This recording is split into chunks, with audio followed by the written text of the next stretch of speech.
Hola, ¿me confirman si se ve mi pantalla?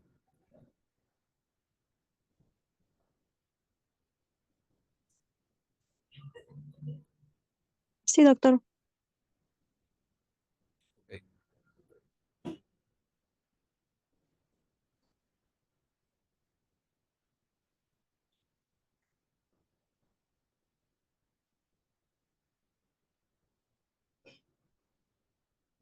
Ok, ok.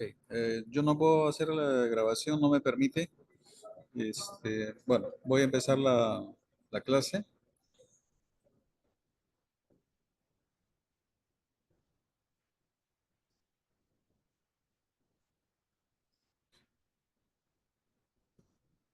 Muy bien. Eh, Muy bien. El tema es lupus eritematoso sistémico. Esta es una enfermedad autoinmune crónica, obviamente multisistémica, de causa desconocida, con manifestaciones clínicas y de laboratorio proteiformes y curso y pronóstico variables. Esta, esta parte de la definición es importante porque esto nos está indicando que justamente es una enfermedad que lleva y presenta múltiples manifestaciones. Por lo tanto, no existe un paciente con una enfermedad típica.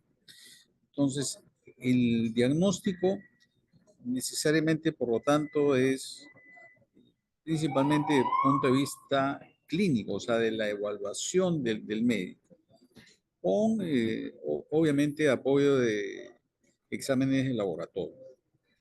Esta enfermedad va a condicionar la formación de autoanticuerpos y junto con ello formación de complejos inmunes circulantes. El curso usual de esta enfermedad es presenta episodios de recaídas con periodos de remisión. Nuestro objetivo como tratamiento, de manera importante, es prevenir recaídas. Uno de los aspectos más importantes en esta enfermedad, al ser una enfermedad en la cual se presentan brotes de enfermedad, estos brotes van a dejar alguna secuela, algún daño. Y la presencia de daño implica acumulación de problemas que a la larga va a condicionar una disminución en la sobrevida del paciente. Por lo tanto, prevención de recaídas es muy importante.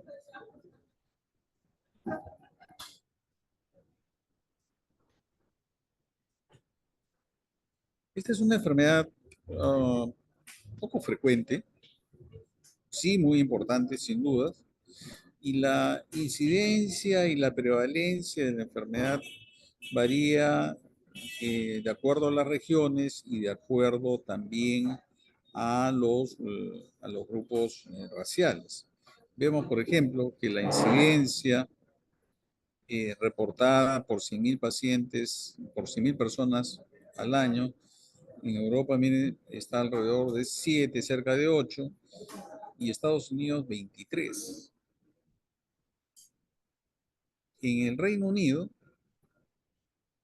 la incidencia por raza es variable, siendo los negros del Reino Unido de raza negra alrededor de 32 y los negros de Estados Unidos alrededor de 31. O sea, vemos pues que la raza negra influye mucho en la presencia de esta enfermedad. Asiáticos, blancos, una menor incidencia, y un grupo de nativos norteamericanos también tienen una incidencia alta. La edad de inicio de esta enfermedad usualmente está entre los 15 a 40 años y el promedio entre alrededor de los 30 años, ¿no? 30 años es la edad promedio de aparición de esta enfermedad. Entonces es una enfermedad de personas jóvenes, ¿no? Como ustedes están viendo. Sin embargo, esta prevalencia, de acuerdo a el sexo, varía y el sexo de edad varía de acuerdo también a grupos poblacionales. Vemos, por ejemplo, que la prevalencia de mujeres en Estados Unidos está alrededor de 120 por 100.000, y el pico máximo entre los 40 y los 59 años, pero en un país que es obviamente asiático, el pico está entre los 30 y los 39 años. ¿Eh? Pero vemos pues claramente que la prevalencia de la enfermedad, ¿no?, crece muy rápidamente desde la adolescencia hasta la juventud. Y esto ocurre también más o menos de manera similar en todas las regiones. Entonces vemos cómo va declinando la prevalencia de la enfermedad conforme van pasando los años, ¿no? Esta es una muestra clara entonces que esta es una enfermedad que se presenta principalmente en personas jóvenes. Es también conocido que la prevalencia de la enfermedad es mucho mayor en mujeres que en varones, alrededor entre 9 a 10 a 1, y la mortalidad sigue siendo un aspecto importante. Ya desde los años 50 se veía pues que la sobrevida de los pacientes que tenían diagnóstico de lupus era menos del 50% a 5 años, y hacia los años 80, 90, esta sobrevida llega a más de 85% a 10 años. Sin embargo, sigue siendo el lupus una causa importante de mortalidad comparativamente con personas que no tienen esta enfermedad. Y esto se ve reflejado en este dato, en el cual la tasa estandarizada de mortalidad puede ser hasta de 5 veces más que población sin la enfermedad. Es la quinta causa de muerte en mujeres entre 15 y 24 años, o sea, personas jóvenes, y en lupus eritematoso juvenil, esta tasa puede ser tan alta como de 19 veces más comparado con una población de la misma edad. Entonces vemos pues que esta enfermedad conlleva un riesgo incrementado evidente de muerte. Y las causas de muerte son variadas, pero fundamentalmente a inicios de la enfermedad, dentro de los 2, 3 primeros años, la actividad de la enfermedad es una de las causas más importantes, seguida de infecciones, obviamente al ser pacientes que tienen una reducción de su capacidad inmunitaria, y posteriormente ya cuando la enfermedad está, digamos, ya tiene ya varios años, las complicaciones cardiovasculares, accidente cerebrovascular, infarto agudo de miocardio, es digamos, la razón principal de mortalidad. Y esta es ocasionada fundamentalmente por incremento en la arteriosclerosis. Tenemos una arteriosclerosis acelerada en estos pacientes. Nuestro país, lamentablemente, no tenemos una estadística, eh, una estadística, digamos, real, no tenemos una base de datos nacional, lamentablemente, pero el Servicio de Reumatología, que hoy día cumple 50 años de fundado, hicimos, Servicio de Reumatología del Hospital Almenara, hicimos un estudio de prevalencia basado en un modelo hecho para países en vías de desarrollo, para justamente evaluar esta parte epidemiológica, y esto fue evaluado en un centro poblado del cono oeste de Lima, y se encontró que la enfermedad más frecuente, como ocurre en todo el mundo, es la osteoartritis desde el punto de vista de enfermedades musculoesqueléticas y reumáticas, y el lupus estaba en 0.05.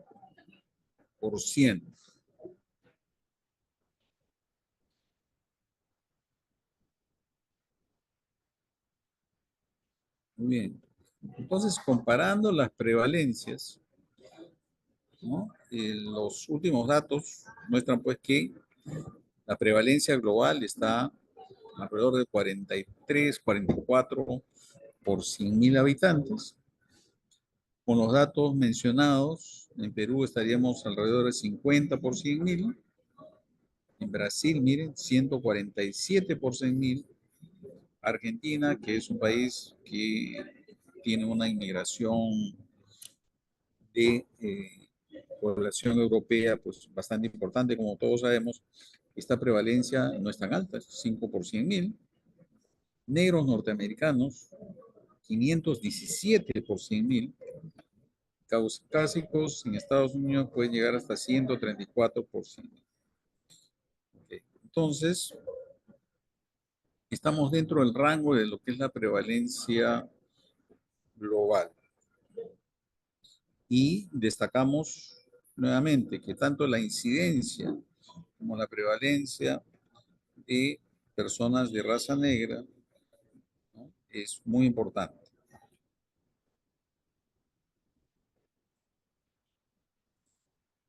Y es importante conocer a nuestra población y este estudio de un grupo latinoamericano de estudio de lupus, en el cual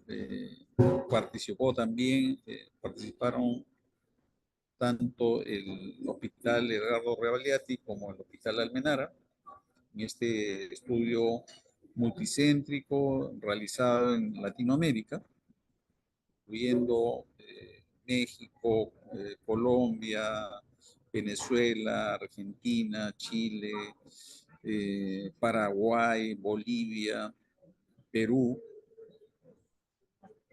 Brasil, de hecho también, ¿no? Y se vio pues que una de las, digamos, manifestaciones más frecuentes, ¿no? Era pues el compromiso hematológico y el compromiso renal, como vemos acá. Y el compromiso renal más predominante en mestizos y en negros latinoamericanos, comparado con personas de raza blanca.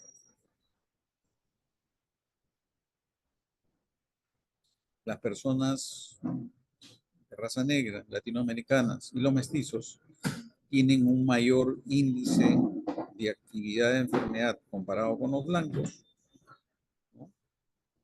Y el daño es mayor en mestizos y personas de raza blanca con respecto a los de raza negra. Entonces, un punto importante acá es que de los mestizos, ¿no?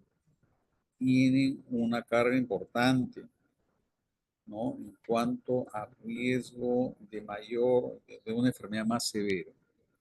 Y estos datos nuevamente, el grupo Gladel muestra pues que las personas mestizas de raza negra, latinoamericanas, tenían una edad de inicio más temprana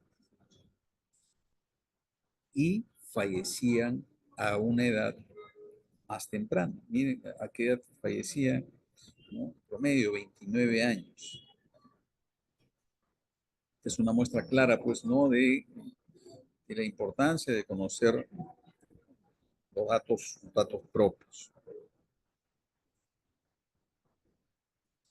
Esta es una enfermedad que tiene una carga genética definitivamente, y esto lo vemos expresado en estos datos.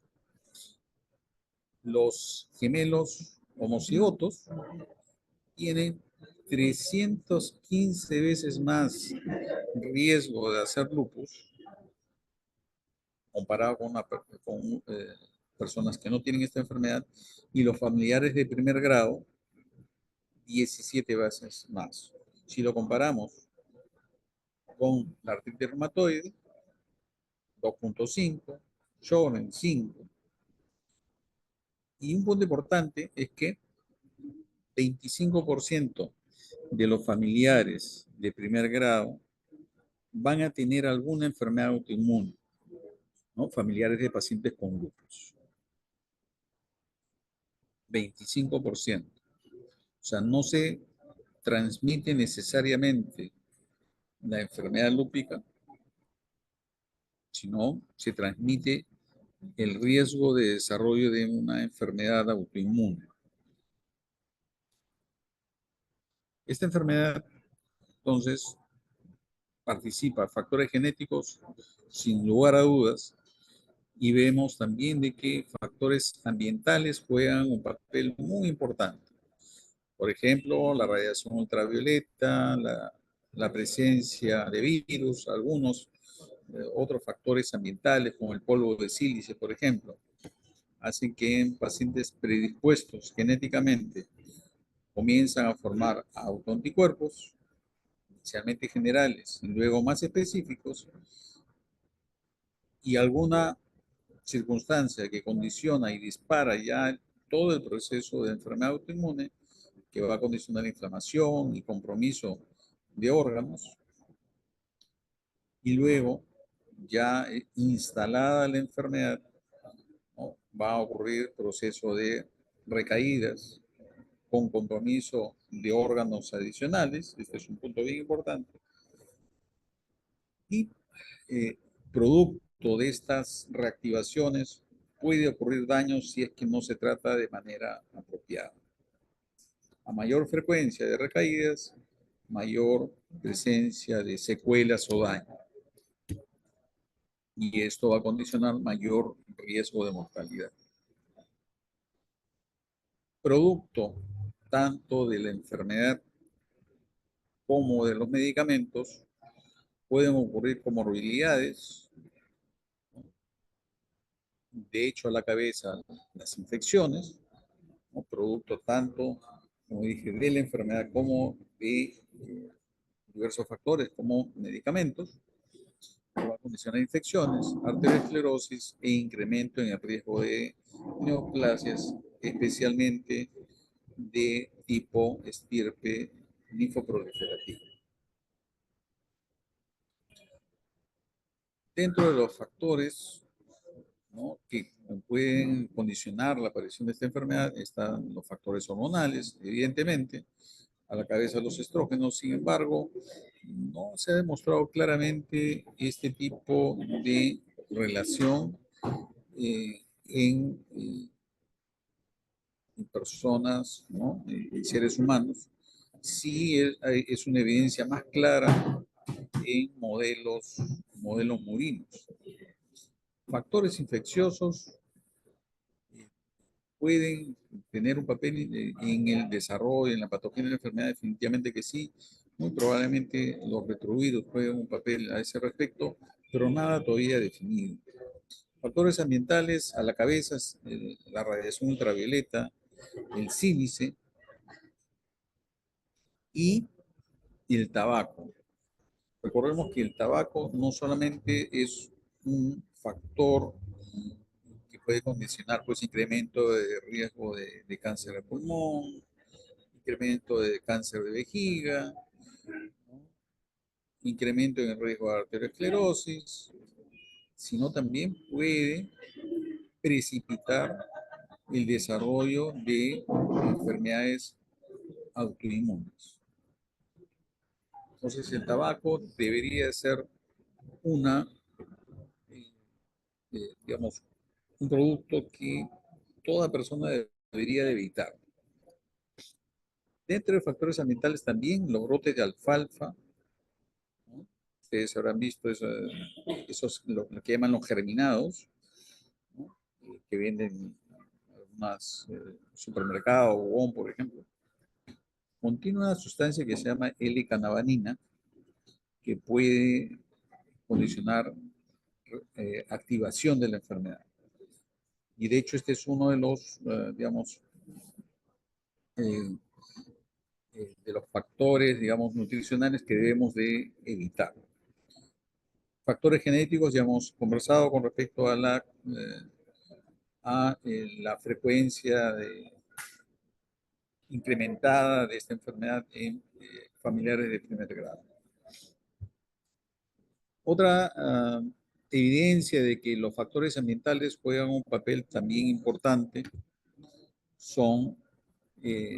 es lo que es conocido el lupus inducido por droga, en el cual diversos tipos de medicamentos, como por ejemplo isoniazida y hidralazina, van a condicionar la aparición de manifestaciones clínicas compatibles con lupus, fiebre, serositis, artralgias, citopenias, positividad de anticuerpos, especialmente anticuerpos antihistonas, en el cual hay una coincidencia entre la aparición de los síntomas con el inicio de tratamiento y la desaparición de los mismos con el retiro de medicamentos. Entonces, esto es una muestra clara de que factores ambientales participan, sino en el desarrollo de la enfermedad y en el desencadenamiento del mismo. Factores genéticos ya habíamos visto, y estas son evidencias adicionales, y vemos pues que los gemelos monocigotos tienen una concordancia de hasta 57%. Estudios recientes sugieren que no es tan alto, pero igual hay un 25% de concordancia de presencia de enfermedad en gemelos homocigotos. Y esta concordancia es menor en los dicigotos, ¿no? Por lo tanto, la parte genética definitivamente juega un papel importante. Las diferencias étnicas ya hemos visto ya inicialmente, ¿no? Como los pacientes mestizos, los pacientes de raza negra tienen mayor frecuencia de esta enfermedad, y como vamos a ver también, tienen manifestaciones renales más severas. O los pacientes, por ejemplo, de raza negra que tienen más frecuencia de lupus cutáneo crónico, específicamente el lupus discoide. Muy bien, entonces, en cuanto a la patogenia, pues la influencia de factores ambientales es innegable, y lo ya demostrado: tabaco, polvo de sílice, radiación ultravioleta y probablemente infecciones, especialmente virales, van a condicionar, ¿no?, que haya un defecto en la depuración de los cuerpos apoptóticos. Esta disminución digamos, de la degradación de los mismos va a hacer que haya mayor exposición de antígenos propios. Se va a formar una red, ¿no?, una red de neutrófilos que va a condicionar la formación de complejos inmunes. Esto va a hacer que haya una activación de las células dendríticas, lo cuales va a presentar estos antígenos propios hacia los linfocitos, y estos linfocitos van a activar a los macrófagos, y esta activación de los macrófagos va a condicionar formación de interferón alfa, y este interferón alfa va a activar más a los linfocitos T para activar a su vez a los linfocitos B para producción de autoanticuerpos a través de la diferenciación a células plasmáticas. Entonces, todo empieza con un déficit en el aclaramiento de los cuerpos apoptóticos, por lo tanto, una mayor exposición a antígenos propios, que va a condicionar activación de células dendríticas, macrófagos, para producción de interferón alfa. Este interferón alfa activa los linfocitos T, y los linfocitos T activados van a producir mayor cantidad de interferón, y van a activar a los linfocitos B para producción de autoanticuerpos. Entonces, esto es, este es otro gráfico que, digamos, en esencia explica lo que he indicado en el gráfico anterior y la manera como pudiéramos intervenir desde el punto de vista terapéutico bloqueando algunos factores. Por ejemplo, ¿no? Bloqueamos la acción del interferón para que no se activen los macrófagos. No se activan los macrófagos, se produce menos interferón alfa, ¿no? Bloqueando la presentación de antígeno de las células dendríticas, bloqueando la unión del B7 al CD28, ¿no? O sea, la segunda señal, lo que llamamos la segunda señal, no se activan los linfocitos T. Si no se activan los linfocitos T, no hay producción de de interferón alfa, ¿no? Y no se activan los linfocitos B. Los macrófagos y células dendríticas producen factor activador de linfocitos B directamente y también hay tratamientos dirigidos a bloqueo, ¿no? de este factor activador de linfocitos B producido por los macrófagos. Al ser esta una enfermedad con múltiples caras, por lo tanto no existe, digamos, criterios de diagnóstico, porque las manifestaciones clínicas pues son muy variables. Y esa es una de las razones por las cuales lo que existe actualmente son los criterios de clasificación y tener en cuenta que estos criterios de clasificación han sido desarrollados fundamentalmente con el objetivo de uniformizar criterios para ingreso de pacientes a estudios de investigación, teniendo en cuenta que no tenemos, digamos, un patrón o un dato que nos permita decir al 100% que un paciente tiene un diagnóstico de lupus. No es un conjunto de datos los cuales nos orientan a diagnosticar un paciente con lupus.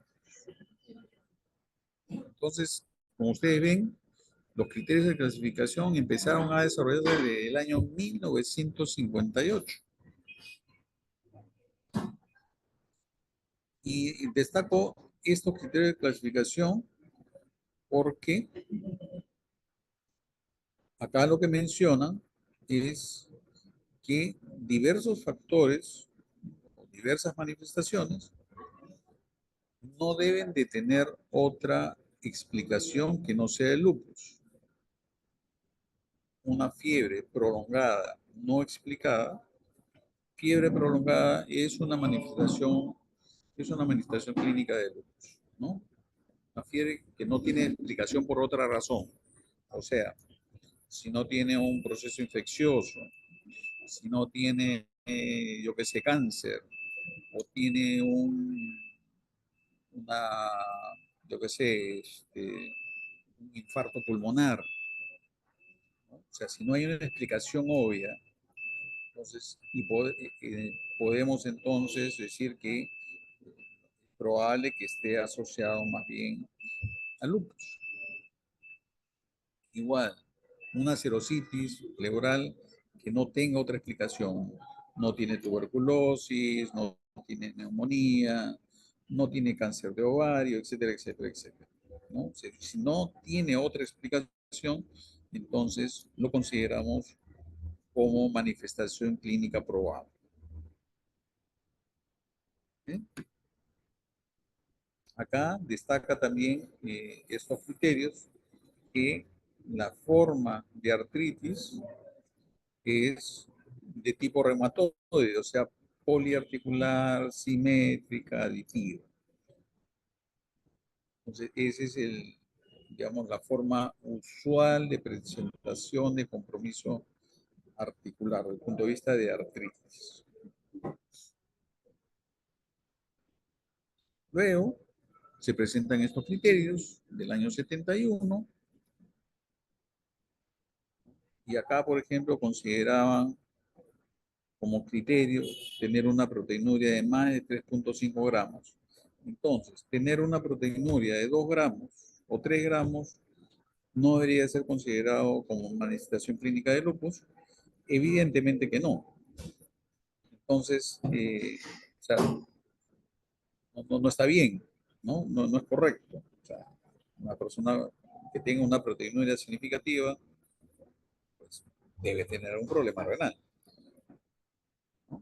Y esta proteinuria es, digamos, demasiado restringida a solamente considerar un síndrome nefrótico como criterio de manifestación de lupus. Eso evidentemente es equivocado y esa fue la razón por la cual en el año 1982, 11 años después, se plantearon otros criterios del 82 que fueron revisados en el 1997. Y para considerar un paciente que tenía lupus debería tener 4 de esos 11 criterios. Entonces acá ya no decían más de 3.5 gramos de proteinuria, sino una proteinuria de más de 0.5. En cuanto a compromiso hematológico, consideraba anemia hemolítica, leucopenia menos de 4.000, linfopenia de menos de 1.500, y hacia el año 97 se agrega anticuerpos anti-SM y anticuerpos antifosfolípicos.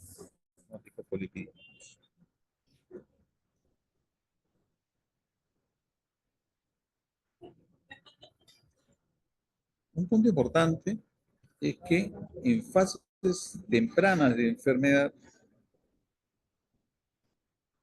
un grupo importante de pacientes, 50% o más, no cumplían estos criterios.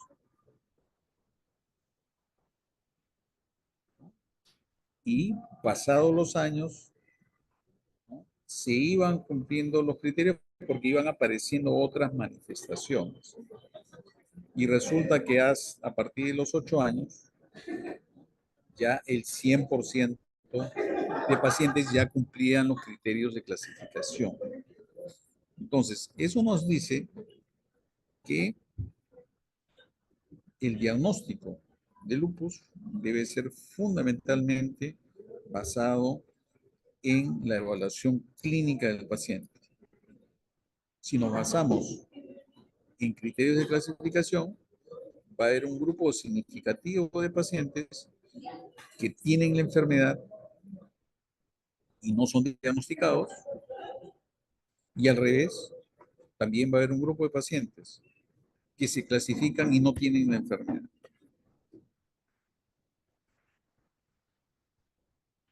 Entonces, estos criterios de clasificación del 82-97 consideraba, por ejemplo, desde el punto de vista cutáneo, solamente rash malar, y el rash malar es solo una de las manifestaciones cutáneas, ¿no?, de lupus cutáneo agudo.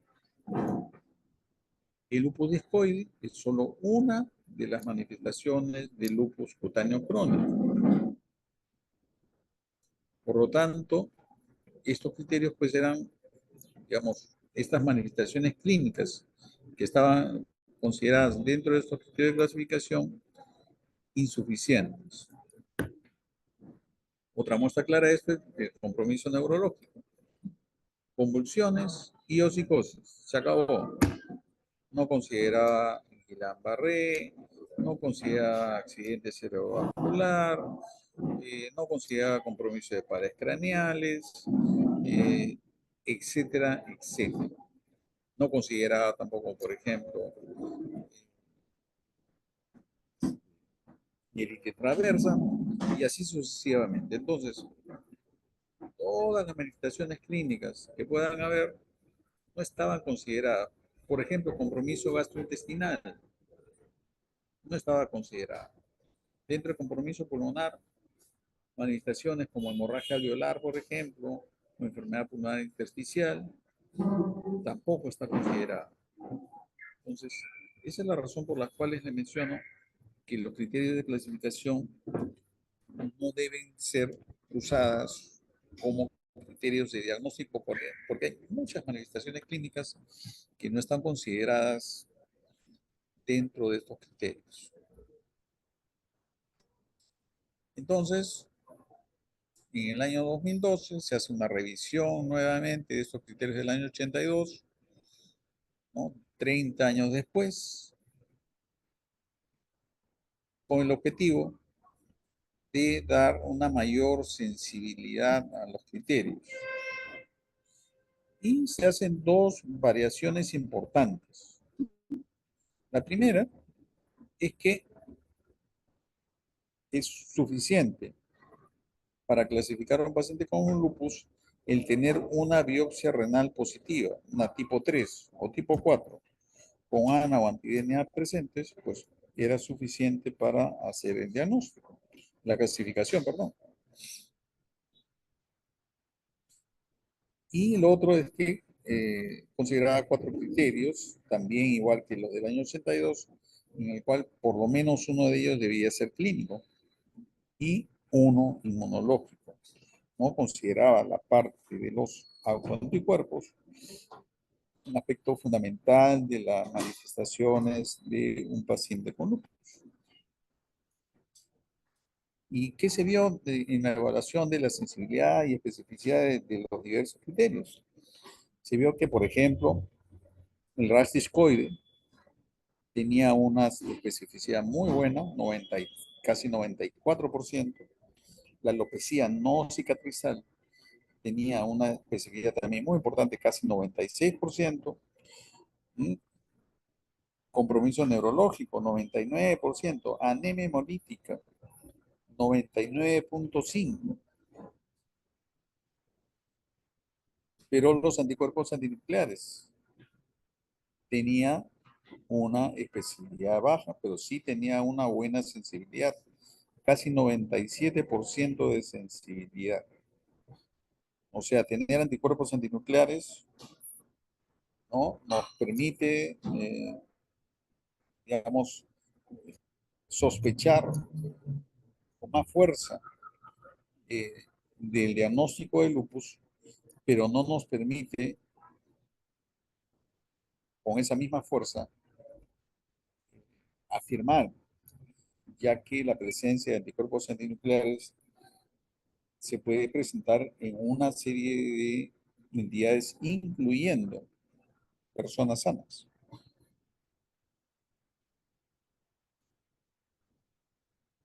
La especificidad de los anticuerpos anti-DNA, muy buena, casi 96%, y de los anticuerpos anti-SM, casi 99%. ¿Sí? Entonces, vemos pues que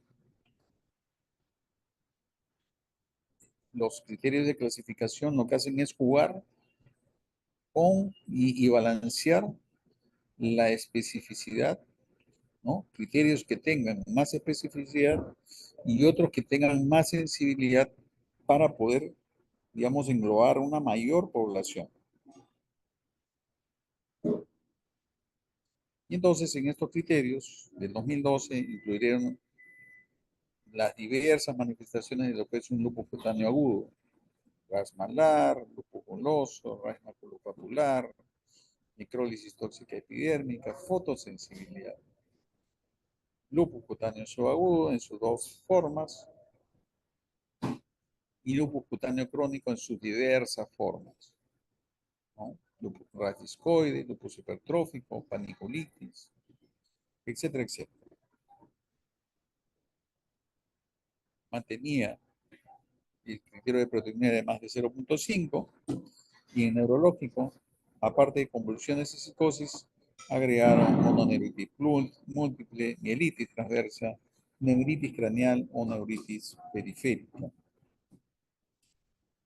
Y estos criterios también consideraron que linfocitos menores de 1000 deberían ser considerados ya no menos de 1500. Y eso vemos acá, ¿no? Si consideramos una linfopenia menos de 1500, la especificidad no es tan alta, 81, casi 82, pero cuando era menos de 1000, casi 95% de especificidad, ¿no? Entonces es la razón por la cual, ¿no?, se consideró de que una linfopenia menos de 1000 nos daba una mayor seguridad en la aproximación de diagnóstico de lupus. Criterios inmunológicos, todo lo que hemos visto, ¿no?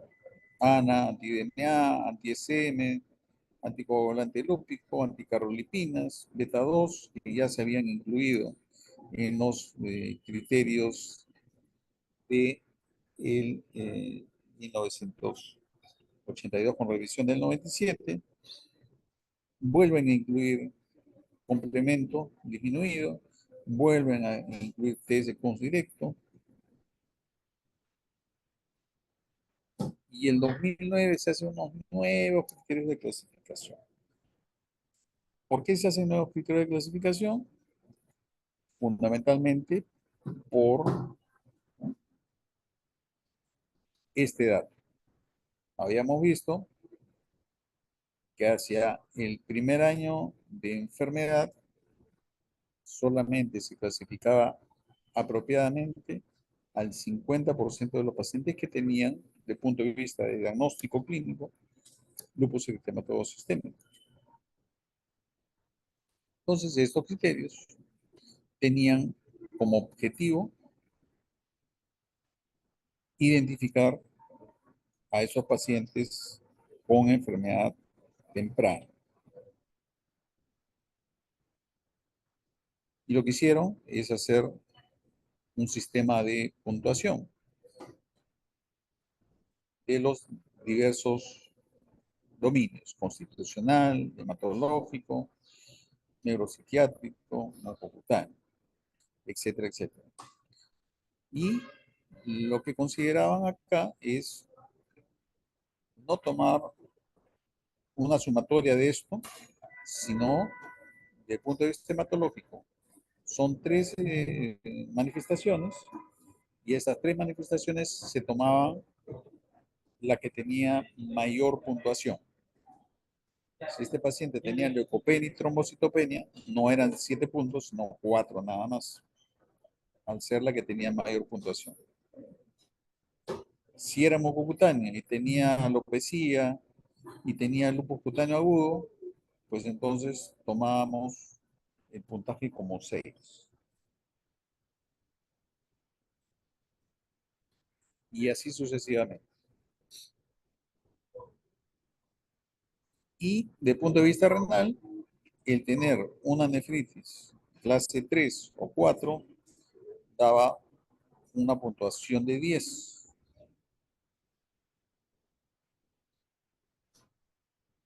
Y ya habíamos visto que en los criterios anteriores, el hecho de tener una biopsia renal compatible, una nefritis tipo 3 o tipo 4, con anticuerpos antinucleares sea suficiente para ser clasificado como lupus, y en estos criterios de 2019 también. Entonces se ve la importancia de del compromiso renal proliferativo para clasificar un paciente con lupus. La presencia de anticuerpos específicos, estamos viendo anti-SM, anti-DNA, tiene un puntaje alto porque ya hemos visto, tienen una especificidad muy alta, ¿no? Para el anti-SM prácticamente es 99% de especificidad, y el anti-DNA es 97-98%. Entonces,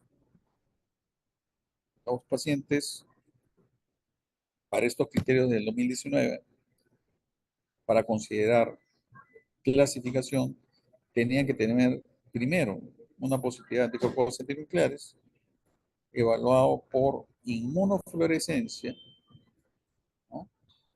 A través de las células HEP2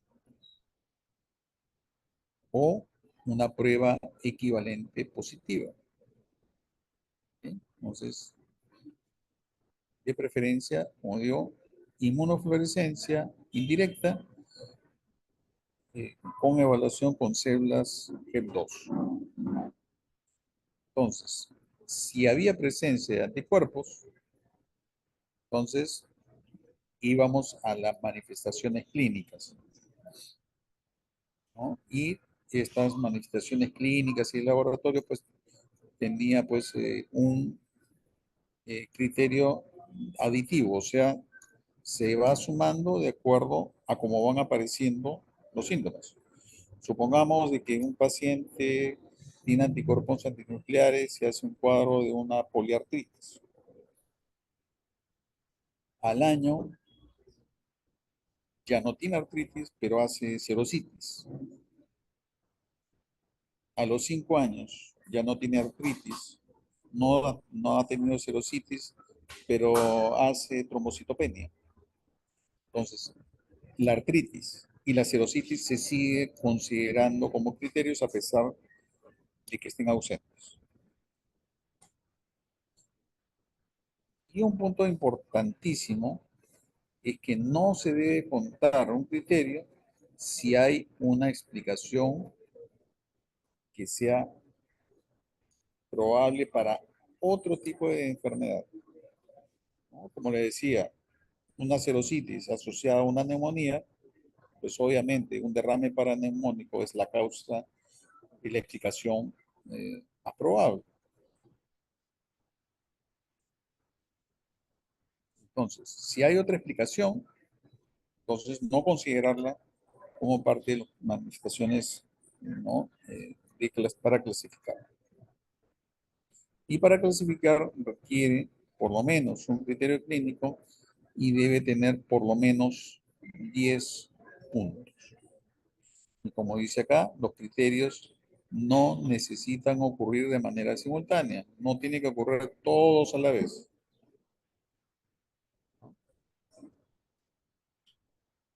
Muy bien.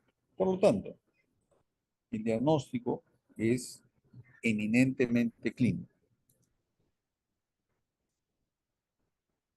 Y,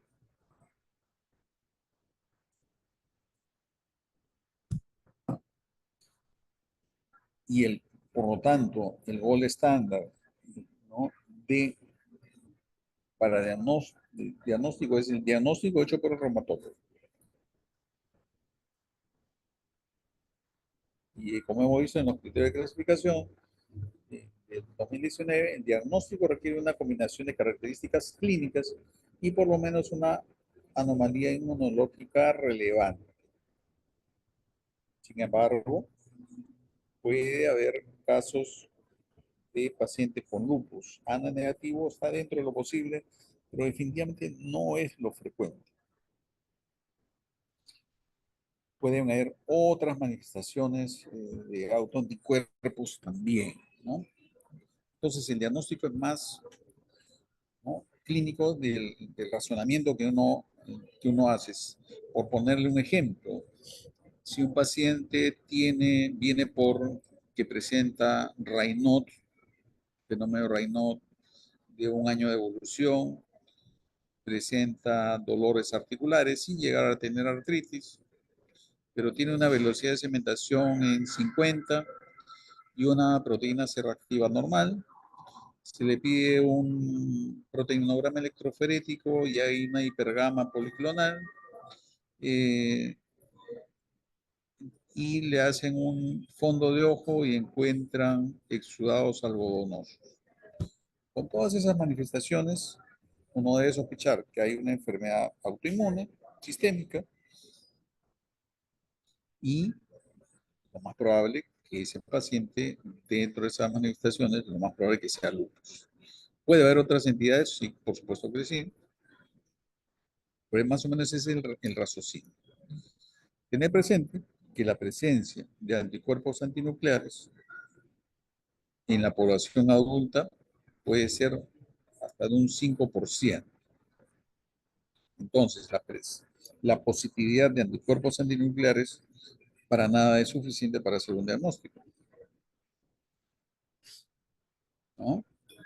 La presencia de anticuerpos antinucleares, de preferencia, debería ser hecha con inmunofluorescencia indirecta, como habíamos mencionado, y se debería considerar un resultado positivo a valores mayores o iguales a 1/80.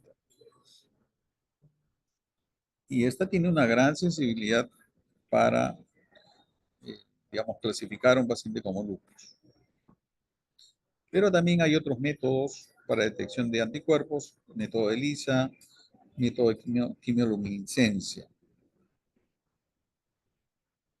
Los principales patrones de anticuerpos antinucleares por inmunofluorescencia son estos cuatro: homogéneo, moteado, nuclear y centromérico.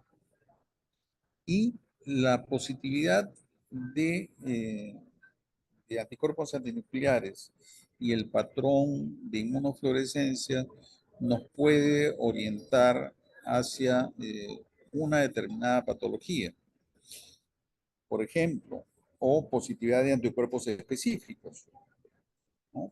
Por ejemplo, anticuerpos eh, positivos con inmunofluorescencia de patrón homogéneo, patrón nuclear homogéneo, se ve asociado, por ejemplo, a la presencia de DNA de doble cadena, presente de anticuerpos antinucleosomas, anticuerpos moteados grueso, asociado a ISM,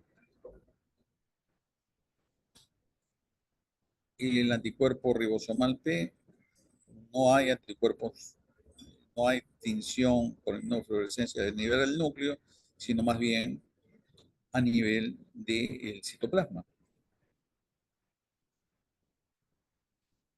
Anticuerpos anticentrómero se asocian a justamente patrón centromérico, pero el RNA polimerasa 3 que se presenta en esclerosis sistémica es parecido al SM, ¿no? Moteado grueso. Y hay un anticuerpo que no es específico para LES, que puede dar títulos altos de anticuerpos antinucleares, que es el DFS70, el cual se considera que no está asociado a enfermedades reumáticas y se presenta hasta un 8% de individuos sanos. Y el patrón de inmunofluorescencia es moteado fino denso.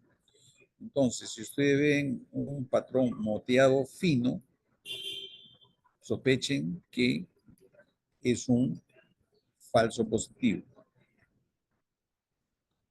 Pero existe también la posibilidad, ¿no?, que el homogéneo se presente en, por ejemplo, en otras entidades como lupus inducido por drogas, como habíamos visto, que se asocia con positividad de histonas.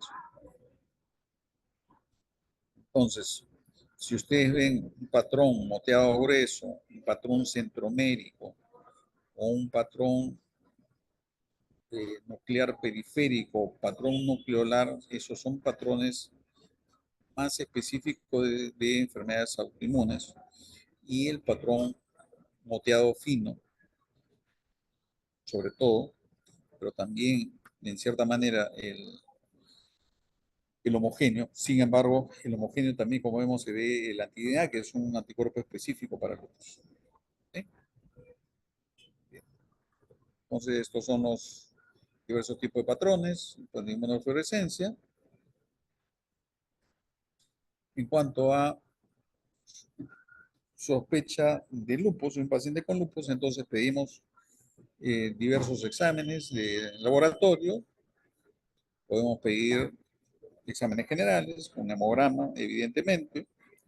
Reactantes de fase aguda es importante pedir, velocidad de sedimentación, proteína C reactiva. Recordar que en el lupus la velocidad de sedimentación en una enfermedad activa se eleva, pero la proteína C reactiva no se eleva o se eleva muy poco. el anti-DNA de doble cadena, que es útil para hacer, de ayuda al diagnóstico, al igual en el anti-SM, porque hemos visto que son bastante específicos, y el anti-DNA es útil también para hacer seguimiento del paciente, ¿no? Pacientes que tienen un anti-DNA normal y que se va elevando, y eso usualmente nos predice la reactivación de la enfermedad. Los anticuerpos antinucleares son útiles fundamentalmente para efectos de diagnóstico. No tiene mucha utilidad en cuanto a seguimiento. O sea, un ANA 1/640 y luego 1/320 no implica que ese paciente va a estar mejor. Pero un anti-DNA en 1000 y luego baja a 500, usualmente sí nos refleja que el paciente está mejorando. Y al revés también, ¿no? Si aumenta, nos indica que usualmente que está empeorando. Okay. El consumo de complementos es un aspecto importante desde el punto de vista del laboratorio para pacientes que tienen una enfermedad activa, pero hay que tener presente también que hay pacientes que tienen consumo de complemento de manera crónica. El perfil lipídico es una prueba importante. Habíamos mencionado que los pacientes con lupus tienen un riesgo incrementado de enfermedad aterosclerótica y por lo tanto evaluación de riesgo cardiovascular es muy importante. Esta es una enfermedad en la cual las manifestaciones clínicas generales son importantes: fiebre, malestar, artralgias, mialgias, ¿no? Parecido a las vasculitis sistémicas primarias, ¿no? Baja de peso. Siempre tener presente de que existe la posibilidad en un paciente con fiebre de tener una infección, y tener presente de que la fiebre en lupus por la enfermedad usualmente no excede más de 38,5 grados. Pero siempre es importante descartar infección en estos casos. Compromiso del aparato locomotor, artritis, miositis, compromiso tendinoso, osteonecrosis, deformidades articulares, especialmente artropatía de Charcot, rupturas tendinosas, pueden presentarse en este tipo de enfermedades. Permítame un minutito, por favor.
Muy bien, entonces continuamos. este es un ejemplo de una artropatía del CUT en el cual lo que vemos deformidades importantes con preservación de estructura articular, o sea, la superficie articular no muestra erosiones y las deformidades ocurren fundamentalmente por lesión ligamentaria. Este es otro ejemplo igual. El lupus eritematoso sistémico, como hemos visto, presenta lesiones específicas. Ya habíamos hablado, lupus cutáneo agudo, lupus cutáneo subagudo y lupus cutáneo crónico. Y las lesiones inespecíficas incluyen livedo reticularis, úlceras, gangrena o lesiones tipo vasculíticas. En el lupus, el compromiso cutáneo característicamente es un rash elevado que respeta el surco nasogeniano, usualmente no pruriginoso, úlceras orales localizados en cualquier lugar de la mucosa oral, las características que son del lecho eritematoso, ¿no? Y frecuentemente no dolorosas, pero también pueden ser lupus discoide, como vemos acá, lesiones, ya estas ya son lesiones cicatrizales, lupus, la alopecia en el lupus suele producir este tipo de imagen, ¿no? Cabello muy finito, ¿no? Que se desprende fácilmente y quebradizo. Livedo reticular y manifestaciones cutáneas no específicas, lupus cutáneo subagudo, la forma psoriasiforme, lupus cutáneo crónico o paniculitis, en el cual nos puede dar lesiones eritematoviolaceas nodulares, localizados realmente en cualquier parte del cuerpo. Vasculitis con lesiones hemorrágicas, eritema periungual, infarto periungual, lupus hipertrófico o verrucoso, lupus tumius, que es una forma de lupus cutáneo crónico, lupus pernio. Como ustedes ven, pues hay una serie de manifestaciones clínicas que se pueden presentar. Habíamos mencionado que la enfermedad renal es más frecuente y más severa en pacientes en nuestra población latinoamericanos, mestizos y descendientes africanos. Y vemos pues que el riesgo de enfermedad renal es 2 veces más entre los mestizos y los de raza blanca. Una característica también adicional, los varones usualmente tienen más compromiso renal que las mujeres. La presencia del anti-DNA es un factor importante. La hipocomplementemia también es una característica importante de pacientes que tienen compromiso renal. La forma más severa de compromiso renal definitivamente es la clase 3, proliferativa focal, la clase 4, que es la proliferativa difusa. Pueden haber migración a otros tipos de nefritis con el paso del tiempo. Y usualmente las formas proliferativas reducen digamos, su intensidad de actividad. Sin embargo, pueden pasar a, digamos, a formas menos severas. En la evaluación de la biopsia se realiza pues lo que se llaman los índices de actividad y cronicidad, y desde el punto de vista de pronóstico el índice de cronicidad es muy importante. Se puntúa de 0 a 12 el índice de cronicidad y de actividad de 0 a 24, y aquellos pacientes que tienen valores de cronicidad más de 4 tienen mayor riesgo a llegar a falla renal terminal. Estas son las diversos patrones histológicos, manifestaciones histológicas. Acá hay una proliferación mesangial. Y aquí vemos no proliferación mesangial, sino depósitos en el mesangio, depósitos hialinos. Acá vemos más bien formación de crecientes, ¿no? Celulares, crecientes epiteliales. Acá lo que vemos es una creciente más bien de tipo fibrosa. Acá vemos una fibrosis de la cápsula de Bowman con formación también de una creciente fibroepitelial o la adherencia a la cápsula de Bowman. Puede haber también compromiso arterial, con proliferación de la íntima y formación de trombos, depósitos de inmunocomplejos subendoteliales que va a condicionar estas asas gruesas, lo que se llaman las asas de alambre, depósitos, ¿no? Formación de trombos a nivel de la luz de los capilares glomerulares, los famosos trombos hialinos. Manifestaciones psiquiátricas, ya habíamos mencionado. Compromiso pulmonar, también ya hemos hablado un poco. La serositis, sin duda, una de las más frecuentes. La más severa, hemorragia pulmonar, que condicionaba, ¿no?, una mortalidad tan alta como el 50%. Enfermedad pulmonar intersticial, serositis, hemorragia alveolar,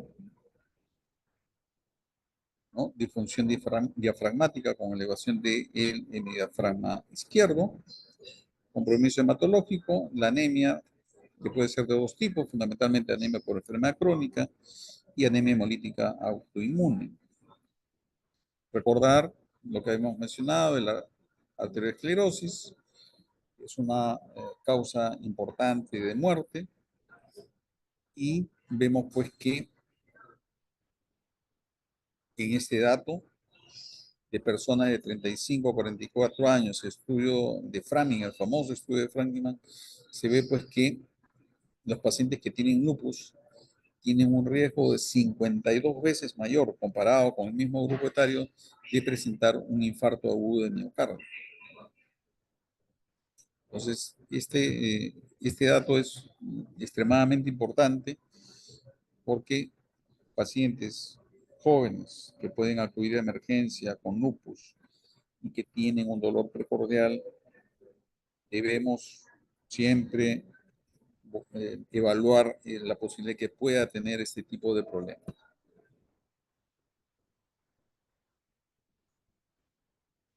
En varones hay más frecuencia de serositis, hemos visto, y de manera coincidente también con el grupo de estudio de Gladel, grupo latinoamericano, mayor compromiso renal, mayor frecuencia de marcadores inmunológicos, mayor riesgo a llegar a falla renal terminal, 5 veces más que las mujeres. Es un aspecto bien importante.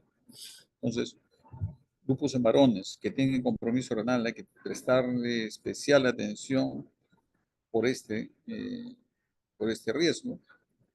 Sin embargo, la mortalidad y sobrevida son similares. La actividad de enfermedad, hombres y mujeres, suele ser similar. Sin embargo, hay mayor probabilidad, ¿no?, de que los pacientes presenten secuelas. En las personas de inicio tardío, que es definida como una edad mayor de 50 años, corresponde aproximadamente al 20% del total de los pacientes que tienen lupus. La relación mujer-hombre es similar, o sea, más frecuencia de mujeres que de hombres, pero tienen, comparativamente con las personas más jóvenes, menor frecuencia de nefritis lúpica. Sin embargo, los pacientes con lupus de inicio tardío fallecen, fallecen más que los jóvenes, porque justamente el impacto de la enfermedad es mayor, a pesar de que la enfermedad suele ser de menor intensidad. Muy bien, entonces el tratamiento de los pacientes debe ser individualizado. Y este debe de ir de acuerdo al órgano comprometido y de acuerdo a la severidad de la enfermedad. No es lo mismo tratar a un paciente que tiene una mielitis transversa que tratar una nefritis lúpica proliferativa focal. No es lo mismo tratar a un paciente con lupus que tenga compromiso cutáneo articular que aquel que tiene una serositis. ¿Ok? Entonces, es fundamental tener claro de que no hay un tratamiento estándar, ¿no? Hay algunos, digamos, tratamientos que debemos de cumplir todo paciente, sí, pero el tratamiento debe ser dirigido al problema o los problemas principales que tiene el paciente. Entonces, ¿cuáles son los objetivos? Al tratar la actividad de enfermedad, pacientes que vienen con una reactivación importante o vienen por primera vez con una actividad importante, debemos tratar de bajar esa actividad, ¿no?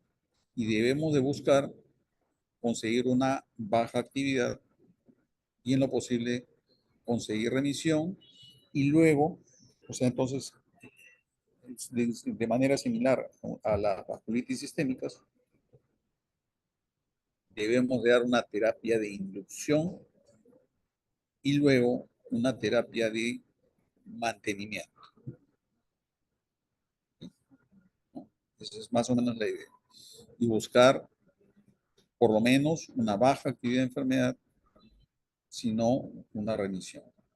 Una remisión incluye que el SLEDAI clínico esté en cero, o sea que no haya artritis, que no haya rash, que no haya serositis, que no haya compromiso neurológico, etcétera, etcétera, ¿no? O sea que no haya una manifestación clínica de actividad en la enfermedad y la evaluación global de actividad del médico que sea de menos de 0.5 con una regla de 0 a 3.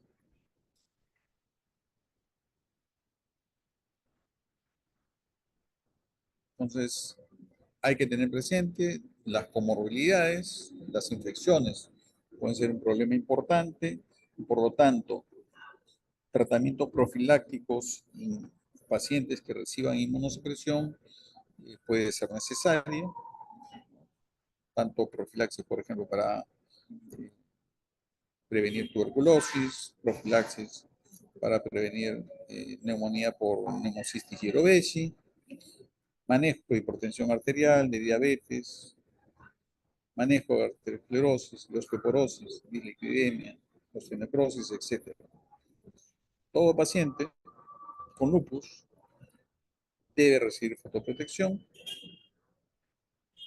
Habíamos visto en la patogenia que la radiación ultravioleta condiciona formación de cuerpos apoptóticos y esos cuerpos apoptóticos en lupus no son aclarados apropiadamente, no son depurados apropiadamente y si no tenemos ese cuidado pues vamos a ir estimulando el sistema inmunológico porque va a haber mayor presencia de autoantígenos expuestos.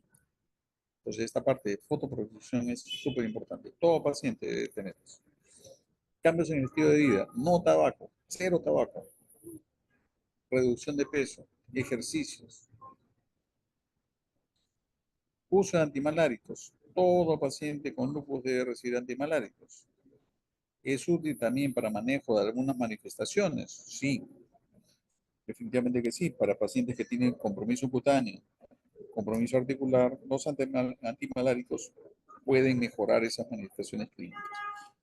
Pero el objetivo fundamental del uso de antimaláricos es reducir la frecuencia de recaídas y esto va a condicionar también una menor mortalidad en los pacientes.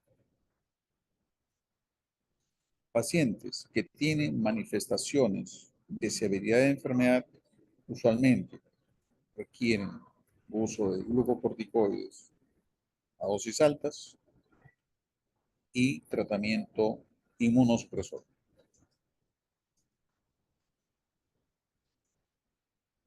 pacientes con compromiso renal severo, ciclofosfamida o micofenolato están definitivamente indicados. Entonces, los glucocorticoides debemos de usarlo de manera racional, tratar de usar la menor dosis posible y si no, y si es posible, no usarlo mejor. ¿Sí? Entonces, tratemos de que si tienen pacientes, si se tiene un paciente con una enfermedad leve, con periodo cutáneo articular, manejarlo pues con antimaláricos, metotrexate, eflunomida, corticoides tópicos, pero evitar consumo de corticoides sistémicos. Uso de inmunosupresores, sobre todo ciclofosfamida, micofenolato, eh, tacrolimus, ciclosporina, voclosporina que he ingresado últimamente dentro del armamentario del tratamiento, restringidos usualmente para las formas más severas de enfermedad. Antimalárico, como he mencionado, la hidroxicloroquina, tratamiento de base para todo paciente, y el uso de biológicos, rituximab, belimumab y últimamente el anifrolumab, que es un inhibidor de la actividad del interferón alfa, ¿no? Ha mostrado eficacia en formas leves a moderadas de enfermedad con anticuerpos positivos. Esta es una guía del Reino Unido, en el cual indican pues cómo intervenir de acuerdo a la actividad de enfermedad. Por ejemplo, una actividad leve, como por ejemplo fatiga, ras malar, alopecia, úlceras orales, artralgias, mialgias, una plaquetopenia moderada. Se puede usar, por ejemplo, corticoides tópicos, prednisolona dosis hasta máximo 20 miligramos por 1 a 2 semanas, no más, o usar metilprednisolona endovenosa o intraarticular, usar hidroxicloroquina, metotrexate, antiinflamatorios. Se puede usar tratamiento de mantenimiento con prednisolona 7.5, hidroxicloroquina 200 miligramos diarios como máximo, metotrexate, etc. Si tenemos una forma severa de enfermedad, rash que comprometa a más de las 2/9 de la superficie, miositis, serositis pleural severa, ¿no? O pericarditis severa, citis, etcétera, etcétera, usar prednisolona dosis de 0.5 por kilo máximo, con o sin uso de metilprednisolona endovenosa por 1 a 3 días, o usar en casos un poco más severos prednisolona hasta 1 miligramo por kilo. ¿Okay? Entonces ustedes ven acá, pues, de acuerdo a las manifestaciones de actividad, vamos dando los tratamientos.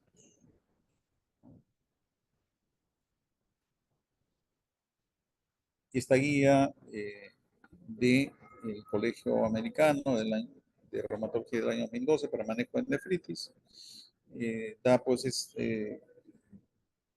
digamos, una muestra de cómo debemos de tratar a un paciente de acuerdo a diversos parámetros. Por ejemplo, usar micofenolato hasta 3 gramos diarios para pacientes que sean de origen afroamericano o hispánicos. Usar ciclofosfamida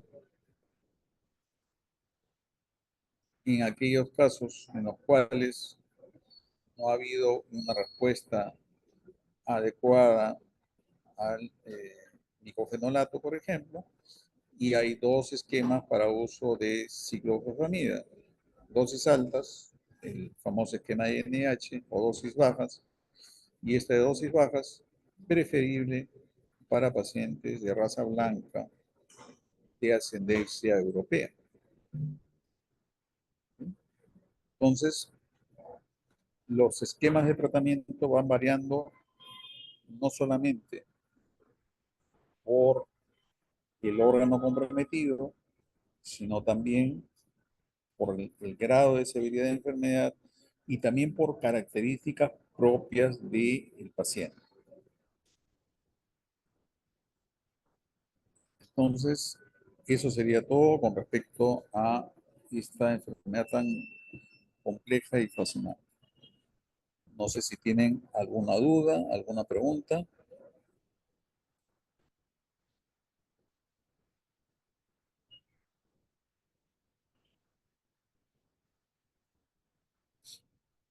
¿Alguna duda, pregunta? Está claro, doctor. Todo claro. Qué bueno. Muy bien.